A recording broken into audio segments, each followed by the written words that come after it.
Sobat BMKG, pada waktu yang lalu terjadi bencana hidrometeorologi di beberapa wilayah di Indonesia. Hujan dengan intensitas lebat hingga ekstrim menjadi salah satu pemicu tanah longsor di Karangasem, Bali pada tanggal 3 Agustus 2021 lalu. Dan yang terbaru kejadian banjir dan genangan di Jabodetabek karena hujan sepanjang malam pada tanggal 9 Agustus 2021. Sebelum kejadian tanah longsor di Karangasem, Bali, BMKG mencatat curah hujan yang cukup tinggi selama 2 hari berturut-turut dengan curah hujan tertinggi pada tanggal 2 Agustus 2021 sebesar 195 mm per hari di Kecamatan Selat dan 141 mm per hari di Kecamatan Rendang.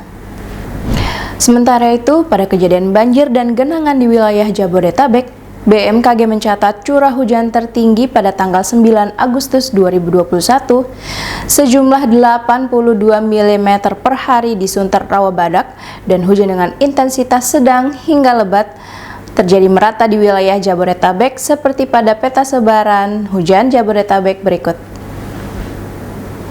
Sebenarnya apa yang menyebabkan curah hujan tinggi pada periode musim kemarau ini? Bersama saya Berta Dwi Sanditya, mari kita simak ulasannya.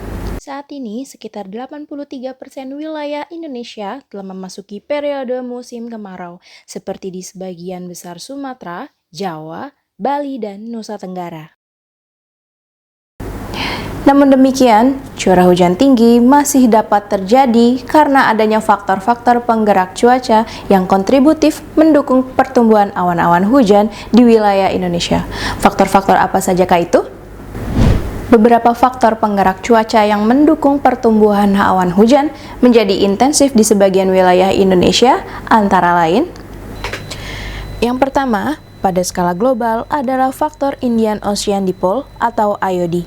IOD yang ditandai dengan nilai indeks negatif minus 0,76 menunjukkan adanya pergerakan suplai uap air basah dari Samudra Hindia Timur Afrika ke perairan barat Sumatera, dan hal ini menyebabkan pasokan uap air basah menjadi besar, terutama di perairan barat Sumatera dan Indonesia bagian barat.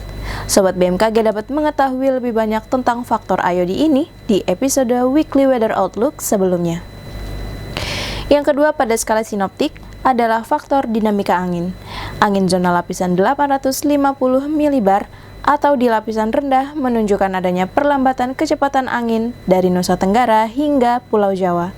Hal ini mampu menyebabkan penumpukan massa udara dan membentuk gugusan awan-awan konvektif di wilayah tersebut. Yang ketiga, pada skala lokal adalah faktor kestabilan atmosfer.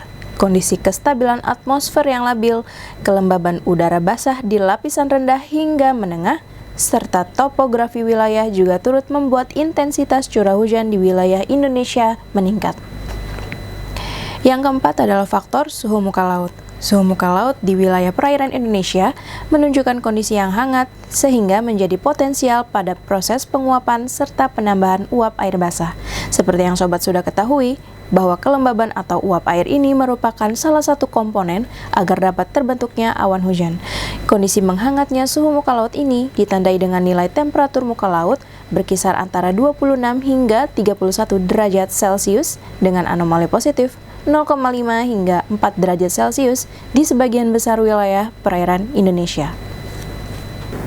Jika kita lihat lebih lanjut, kondisi ini berhubungan dengan aktivitas konveksi di atmosfer dan aktivitas radiasi matahari. Matahari mengatur pergerakan di laut dengan membuat dinamika di atmosfer dalam membentuk angin. Energi juga ditransfer dari angin ke lapisan teratas dari laut melalui gaya gesek antara lautan dan atmosfer di permukaan laut. Matahari juga mengatur pergerakan di laut dengan membuat variasi suhu dan salinitas di lautan yang pada akhirnya membedakan densitas massa jenis air laut. Perubahan pada suhu air laut disebabkan oleh aliran energi panas di batas laut dan atmosfer. Sedangkan perubahan tingkat salinitas diakibatkan oleh perpindahan air tawar melalui proses hujan dan atau proses penguapan. Tingkat salinitas dan suhu sangat dipengaruhi oleh aktivitas di permukaan laut, di mana curah hujan dan penguapan memegang peranan paling besar. Sekitar 51% dari energi yang diserap lautan akan diambil oleh proses penguapan.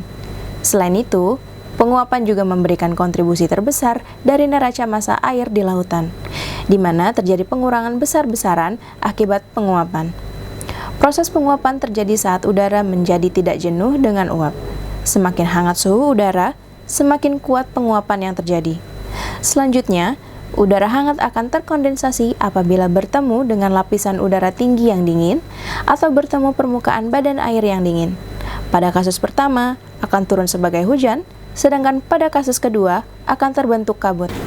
Lalu bagaimana prospek cuaca di wilayah Indonesia dalam 1 minggu ke depan?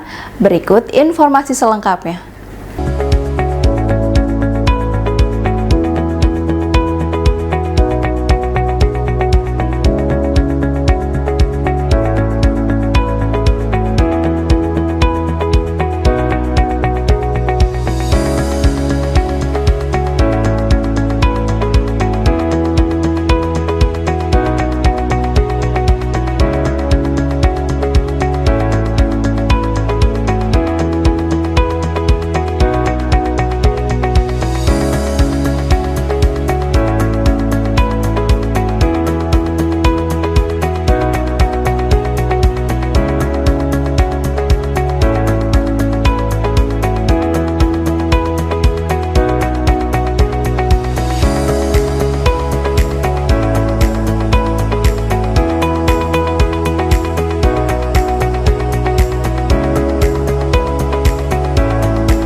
Langkah kewaspadaan terhadap perubahan cuaca yang dinamis seperti saat ini perlu dilakukan oleh masyarakat, yaitu dengan melakukan beberapa hal sebagai berikut.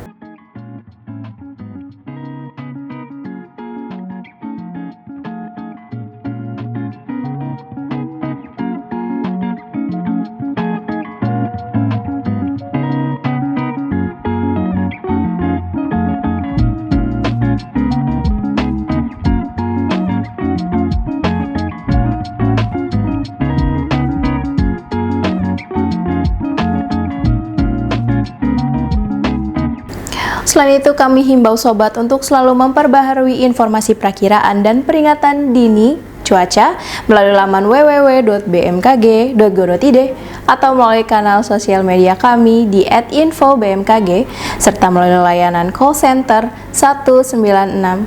Sobat juga dapat mengunduh aplikasi Info BMKG melalui Play Store maupun App Store. Semoga informasi yang kami sampaikan bermanfaat dalam menunjang setiap aktivitas dan rutinitas Anda. Terima kasih atas perhatian sobat semua. Mari kenali cuaca dan lingkungan agar terhindar dari bencana hidrometeorologi.